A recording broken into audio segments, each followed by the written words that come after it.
ஃபங்க்ஷன்ஸ்ல இப்போ நம்ம அடிக்கடி இப்போ நான் சென்னையில் இல்லை, பட் சென்னையில் இருக்கும்போது we bump into each other in lot of ஃபங்க்ஷன்ஸ்லி மீட் பண்ணுவோம். அப்போ எப்போவுமே அவர் வந்து பேசுவார், ஹவ் யூன்னு கேட்பார். Then in 2019 I had a film release. He said what you started. So எப்போ ஏதாவது ஒரு நடந்ததுன்னா ஃபோன் பண்ணி ஐ யூ ஃபைன், நல்லா இருக்கியான்னு கேட்குறாரு.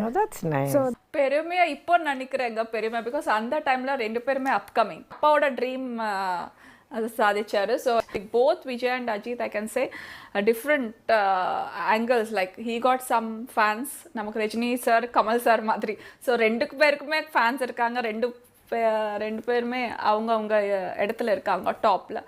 ஸோ அதே மாதிரி நெக்ஸ்ட் ஜென்ரேஷன் வந்து இவங்க 2 பேருன்னு சொல்லலாம். விஜய் வந்து ரொம்ப வெளியில் ஓப்பனாக இருக்க மாட்டாங்க. ஸோ இவர் வந்து வெரி அவுட் ஸ்போக்கன், ஓப்பனாக இருப்பாங்க. அண்ட் ஹெல்ப் பண்ணுறது வந்து யாருக்குமே தெரியாமல் பண்ணுவாங்க. நம்ம வந்து விஜய் பண்ணும்போது தெரியும், publicity you'll come to know easily.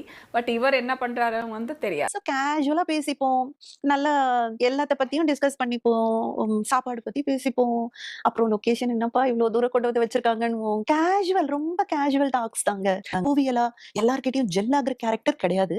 ஆனா இன்னைக்கு அவங்க மேடையில நின்னு பேசுறாங்க, ஒரு பெரிய அதெல்லாம் பாத்தீங்களா? ஸ்பீச். ஆஃப் கோர்ஸ் எஸ், உலகமே பாத்துச்சு. அவ்வளவு பெரிய ஒரு ஸ்பீச் கொடுக்குறாங்க, ஒரு மாநாடு கண்டக்ட் பண்றாங்க, அப்படி ஒரு இது பண்ணி பேசுறாங்கன்னு போது ஆச்சரியமா இருந்தது. ஓ பரவாயில்ல. பட் இது எல்லாமே எஸ்எஸ்சி சாரோடைய கனவு தானே. எப்பவோ அவங்க ப்ரெடிக்ட் பண்ணிட்டாங்க. எஸ்எஸ்சி சார் இப்ப சொல்லலையே, எப்போ ப்ரெடிக்ட் பண்ணிட்டாங்க. சோ அது இப்போ நிஜமாயிட்டு இருக்கு. Vijay game into the picture.